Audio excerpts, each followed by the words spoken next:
Puji Tuhan, devotion pagi ini adalah bertekun dan bertahan. Di kitab Wahyu pasal 3 ayat 10, karena engkau menuruti firman-Ku untuk tekun menantikan aku, maka aku pun akan melindungi engkau dari hari percobaan yang akan datang atas seluruh dunia untuk mencobai mereka yang diam di bumi. Tuhan Yesus meneruskan pasal 3 ayat 11, aku datang segera. Peganglah apa yang ada padamu supaya tidak seorang pun mengambil mahkotamu. Perseverance atau ketekunan ada hubungannya dengan iman. Kita beriman dengan tekun, terus menerus, tidak menyerah. Ada pernyataan, ketekunan lebih unggul dari ketahanan atau endurance. Tuhan mengatakan kepada kita untuk berpegang erat karena kita sudah pada puncak akhir zaman waktu. Berpeganglah erat pada iman kita kepada Tuhan Yesus. Janganlah imanmu pudar. Iman adalah di dalam Ibrani 11 ayat 1, iman adalah dasar dari segala sesuatu yang kita harapkan dan bukti dari segala sesuatu yang tidak kita lihat. Itu terjemahan lama. Ejaan lama, adapun iman itulah percaya yang sungguh akan hal perkara-perkara yang diharapkan dan keyakinan akan hal perkara-perkara yang tiada kelihatan.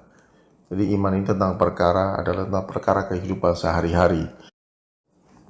Wahyu 11 ayat 3, karena iman kita mengerti bahwa alam semesta telah dijadikan oleh firman Allah, sehingga apa yang kita lihat telah terjadi dari apa yang tidak dapat kita lihat.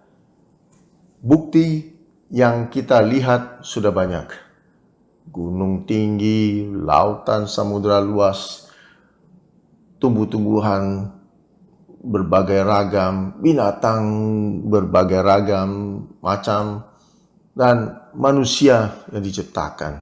Semuanya terjadi jauh sebelum kita lahir.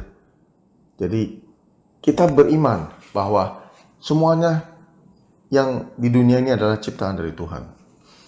Jadi iman dalam Kristus adalah menunjukkan bahwa setelah mendengarkan firman-Nya, lalu telah menganggap bahwa Tuhan Yesus bisa dipercaya. Jadi hanya mendengar lalu percaya. Itu adalah iman dalam Kristus. Iman adalah kata action atau aksi. Jadi melakukan, setelah mendengar terus melakukan, yaitu beriman kepada Tuhan. Janganlah imanmu hilang atau pudar. Di Mazmur 40 ayat 2, aku sangat menanti-nantikan Tuhan, lalu ia menjenguk kepadaku dan mendengar teriakku minta tolong.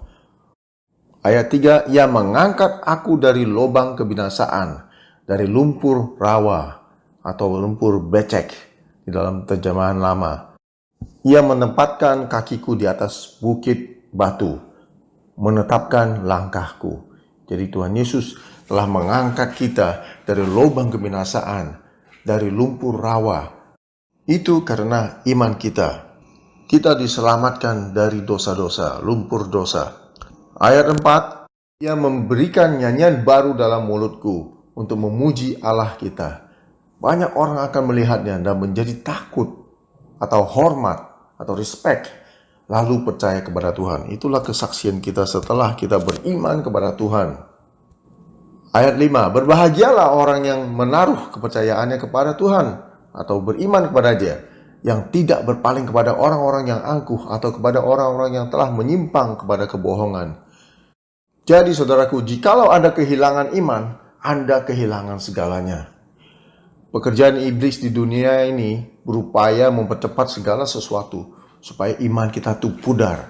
Mereka mempercepat sistemnya sehingga iman kita pudar.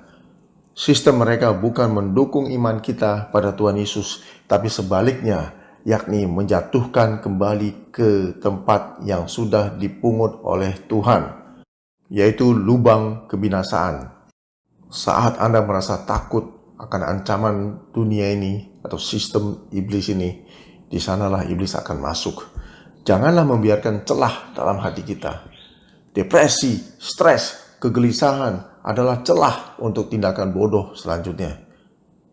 Tuhan Yesus memerintahkan untuk berpegang erat apa yang ada padamu, yaitu iman kepada Kristus Yesus. Dia akan segera datang untuk kedua kalinya. Peganglah erat-erat. Iman butuh kesabaran.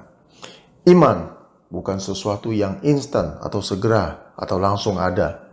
Kita dipungut dari selokan, kita dibersihkan, dan luka disembuhkan, bukan dalam sekejap. Iman butuh waktu, bukan mie instan, bukan Havermout instan ataupun kopi instan, tapi memerlukan waktu, waktunya Tuhan. Abraham tahu apa itu iman. Dia menunggu 100 tahun untuk janji Tuhan, untuk mendapatkan keturunan. Cara atau jalan dunia adalah cara yang cepat. Shortcut, express, potong jalan. Tapi waiting upon the Lord takes time. Harus bersabar dengan jalan atau caranya Tuhan. Saat Anda perlu berbuat sesuatu keputusan, janganlah terburu-buru.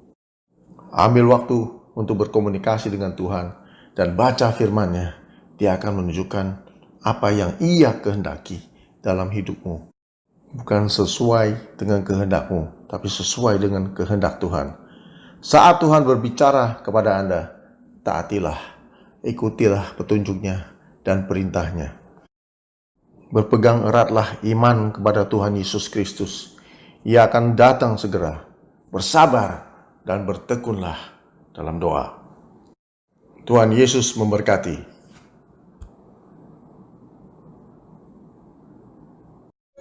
Saudara sekalian, Brother Edi telah menyampaikan kita harus mau bertekun. Bertekun apa? Dalam iman, dalam Yesus. Banyak orang bertekun dalam kehidupan dia hanya duniawi. Untuk karya dia, usaha dia, itu bagus, nggak ada masalah. Tapi kita juga harus mau bertekun dan menaruhkan iman kita kepada Tuhan Yesus, supaya kita tahu tujuan hidup kita ini kemana. Kadang-kadang bertekun itu nggak gampang. Kita kadang-kadang menyerah sampai dalam setengah jalan. Jangan. Bertekun terus, dan dengan iman percaya Tuhan Yesus tidak pernah meninggalkan kita yatim piatu. Dia senantiasa akan mendampingin kita, menuntun kita, buka jalan dalam kehidupan kita. Haleluya. Mari kita sama-sama berdoa. Terima kasih Tuhan Yesus atas firman Engkau.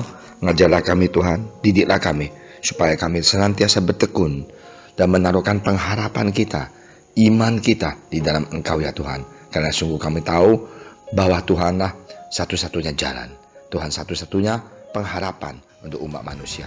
Dalam nama Engkau Tuhan Yesus,